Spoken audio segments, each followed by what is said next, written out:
السلام علیکم میرے عزیز دوستو۔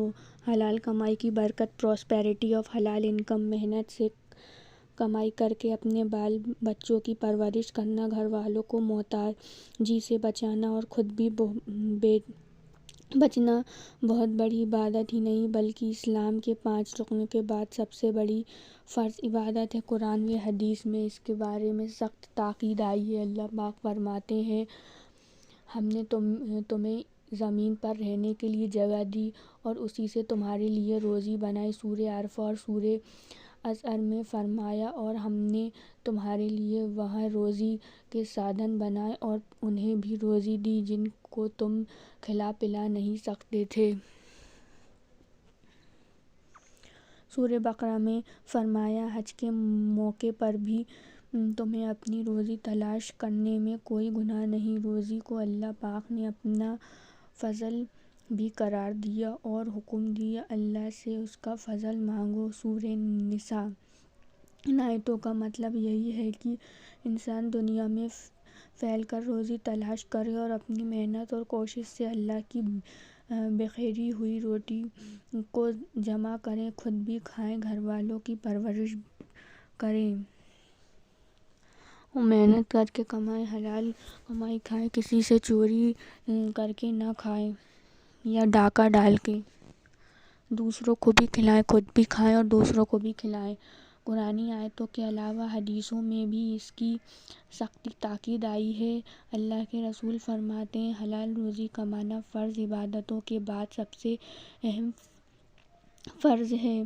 قیامت کے دن جس طرح آدمی سے فرض عبادتوں کے بارے میں پوچھا جائے گا، اسی طرح روزی کے بارے میں بھی حساب لیا جائے گا۔ حلال روزی کمانے اور کھانے کھلانے کی برکت یہ ہے کہ اس کی بدولت انسان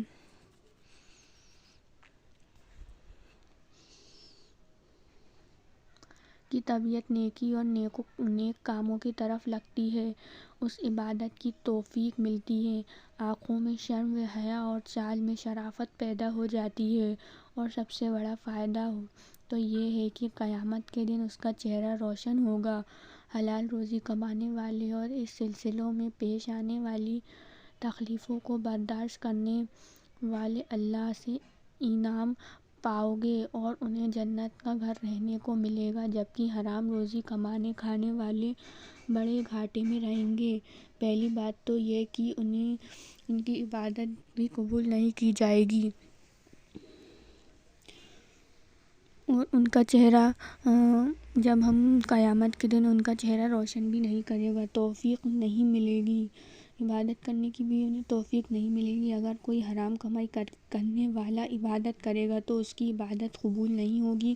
اللہ کے رسول نے فرمایا، اگر کسی نے 10 روپے کا کوئی کپڑا خریدا، اس میں 1 روپے بھی حرام کمائی کا ہوگا، تو جب تک وہ کپڑا بدن پر رہے گا اسے پہن کر نماز پڑھیں گے تو نماز قبول نہیں ہوگی۔ اتنی سختی ہے حرام کمائی کی، تو آپ سب بھی ان حرام کمائیوں سے بچیے اور حلال کمائی کھائیے، محنت کر کے کھائیے۔ حضرت ابوبکر صدیق رضی اللہ تعالیٰ عنہ کا بیان ہے، اللہ کے رسول نے فرمایا، حرام روزی سے پلنے والا بدن جنت میں نہیں جائے گا۔ حرام روزی سے پلنے والا گوشت تو جہنم کا ہی حقدار ہے۔ جو لوگ لوٹ کھسوٹ، بے ایمانی، چوری، رشوت وغیرہ جیسے ناجائز و حرام طریقوں سے کمائی کرتے ہیں اور ان کے بچوں کو پالتے ہیں، وہ دنیا و آخرت میں گناہ گار و سزا کے حقدار ہیں۔ ایسے لوگوں کی دعا قبول نہیں ہوتی ہے۔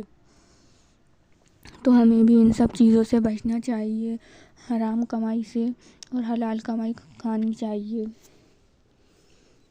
یہ کچھ لوگ شکایت کرتے نظر آتے ہیں کہ برسوں سے دعا مانگ رہا ہوں، قبول نہیں ہو رہی ہے۔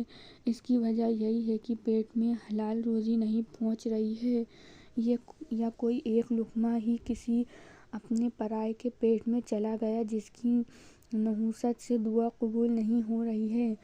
خدا کے لیے کھانے پینے کا خاص دھیان رکھیں، حلال روزی کمائیں اور کھائیں، اور اسی کو گھر کا کھائیں پیئیں جس کی روزی حلال ہونے کا یقین ہو، اور اگر کسی کی روزی حلال ہونے پہ یقین نہیں ہو تو اس کی روزی نہ کھائیں، دعوتوں کے شوقین نہ بنیں، کہیں جانا پڑے تو سوچ سمجھ کر جائے کہ فلانا شخص کسی کمائی سے دعوت کر رہا ہے، لیکن افسوس آج اس کا خیال تو ہمارے دینی رہنما اور پیر حضرات بھی نہیں کر رہے ہیں۔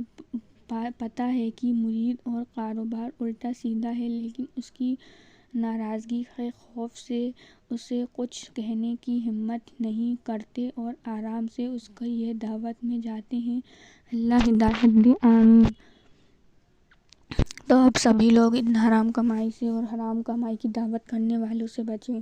اگر آپ کو میری ویڈیو پسند آئے تو پلیز میرے چینل کو ضرور سبسکرائب کریے، بیل آئیکن کا بٹن دبانا مت بھولیے، میرے ویڈیو کو زیادہ سے زیادہ لائک کریے۔ ملتے ہیں اگلی ویڈیو میں۔